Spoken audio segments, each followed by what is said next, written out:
सौरभ हत्याकांड में लगातार नई नई परतें खुल रही हैं। मुस्कान और उसका प्रेमी साहिल तो इस समय जेल में बंद है, लेकिन जांच में जो खुलासे हो रहे हैं उन्होंने हर किसी को झकझोर कर रख दिया है। वहीं दामाद सौरभ की हत्या पर मुस्कान के पिता फूट फूट कर रोते हुए नजर आए। उन्होंने बेटी की फांसी की मांग भी की। चलिए आपको सुनाते हैं मुस्कान के पिता ने और क्या क्या कहा। पुलिस स्टेशन जा रहा था, झूठ चल रहा था मेरे मन में कि बच्चा झूठ बोल रहा है। मैंने बीच में स्कूटर रोक के उससे बात करी। मैंने कि सुबह आज तक तुमने बहुत कुछ गलत करा, उसके बाद भी मैंने तुम्हारा साथ नहीं छोड़ा है। कह रही हाँ पापा नहीं छोड़ा है। मैंने कि अब भी कुछ गलत करा है तब भी मैं तुम्हारे साथ खड़ा ही रहूँगा, मुझे सच बताओ। तो उसने सच बताया कि मैंने अब और मेरे दोस्त ने मिलकर उसे मार दिया है और हमने उसे ड्राम में रख रखा है सीमेंट डालकर। फिर उसके बाद मैंने उसे बिठाया स्कूटर पर और थाने ले गया। और थाने ले जाकर मैंने उसको कहा, मैंने कि अब जो मेरे को सच बताया है इनको सबको सच बता दो। तब जाके इस पूरे खुलासा हुआ है उसी दिन सारा 18 को।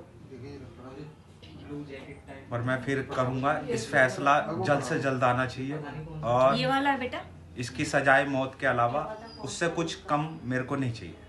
मैं मुस्कान का पिता हूँ और उसने जो करा है वो सही नहीं करा, बहुत गलत है समाज के लिए भी। और आगे से ना हो, उसे फांसी की सज़ा मिलनी चाहिए। मेरे दामाद को इंसाफ मिलना चाहिए, वो इसके हकदार है और जितना सही होगा मैं करूँगा इसके लिए। सर, जैसे मुस्कान आई थी आपके पास तब वो क्या बोल रही थी आपको आगे? शुरू में तो वो सौरभ की फैमिली पे इल्ज़ाम लगा रही थी कि उसकी बहन आई थी, उसका जीजा आया था सौरभ का और उसका बड़ा भाई आया था 2:30 बजे। तो सौरभ ने किवाड़ खोले और उन्हें अंदर बुलाया। उसके बाद मेरे आंखों के सामने उसे मार दिया जान से और ड्रम में डाल के मेरे को चाकू की नोक पे घुमाते रहे 13-14 दिन। तो फिर उसके बाद आप उठाने लेके गए? मेरे को विश्वास नहीं हो रहा था उसकी बातों पे, मेरी फैमिली को विश्वास नहीं हो रहा था कि कोई ऐसा भी कर सकती है फैमिली अपने बच्चे के लिए जो इतना अच्छा है। मैंने कहा कि अर्जो तुमने रौल नहीं मचाई और क्यों नहीं मचाई रौल, क्या मेरे को चाकू पे रख रखा था। मैंने कि जब कोई चीज़ को वो सौरभ जग रहा था और उनसे ऐसा करा होगा तो कुछ तो आवाज़ें आई होंगी। दूसरी फैमिली भी रहती हैं उसी में, किराए पे रहती हैं। मैंने किसी ने कुछ सुना है? कह रही नहीं। मैंने कि तुम्हारे अलावा जो तुम कह रहे हो किसी ने और ने देखा है उसे आते हुए अंदर इन तीनों को? कह रही नहीं, कोई सबूत नहीं है।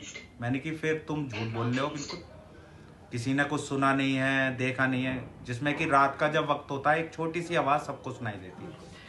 मुस्कान के परिवार के मुताबिक सौरभ की हत्या के बाद मुस्कान लगातार पुलिस को गुमराह करती रही। वो सौरभ की हत्या करने के बाद अपने दोस्त साहिल के साथ घूमने चली गई थी और 13 दिन बाद घर लौटी।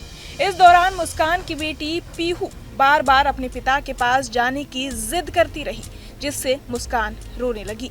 मुस्कान की मां कविता रस्तोगी ने जब उसे शांत करने की कोशिश की और अपना पूरा साथ देने का भरोसा दिलाया, तब मुस्कान ने मर्डर की पूरी सच्चाई बताई। ऐसे में चलिए आपको सुनाते हैं मुस्कान की मां ने और क्या क्या कहा। मैं इस जो भी इंसिडेंट हुआ है उससे यही कहना चाहती हूँ दुनिया के सभी बच्चों से कि बच्चों प्लीज़ अपने पेरेंट्स से कुछ मत छुपाओ, कुछ मत छुपाओ। मेरे बच्चे ने बड़ी गलती करी है। वो अब मैं बार बार पूछती थी बेटा क्या प्रॉब्लम है, क्या क्यों इतने वीक हो रहे हो, 2 साल में 10 किलो वेट कम होना। उसने मुझसे बहुत कुछ छुपाया।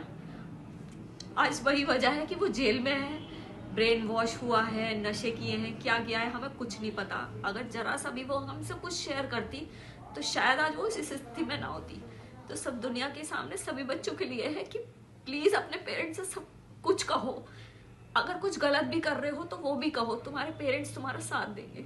मुस्कान ने बताया कि साहिल के साथ मिलकर उसने सौरभ की हत्या की थी, जिसके बाद उसके माता पिता उसे लेकर थाने गए। पुलिस ने इस जानकारी के बाद साहिल को गिरफ्तार किया। बुधवार को दोनों आरोपियों को कोर्ट में पेश किया गया और उन्हें 14 दिन की न्यायिक हिरासत में जेल भेज दिया गया। बहरहाल इस पूरी खबर को सुनकर आप क्या कुछ सोचते हैं हमें कमेंट बॉक्स में जरूर बताएं और बाकी तमाम खबरों के लिए सब्सक्राइब करें न्यूज नेशन। न्यूज नेशन अब व्हाट्सएप पर खबरों के ताजा अपडेट के लिए न्यूज नेशन के इस QR कोड को स्कैन करें।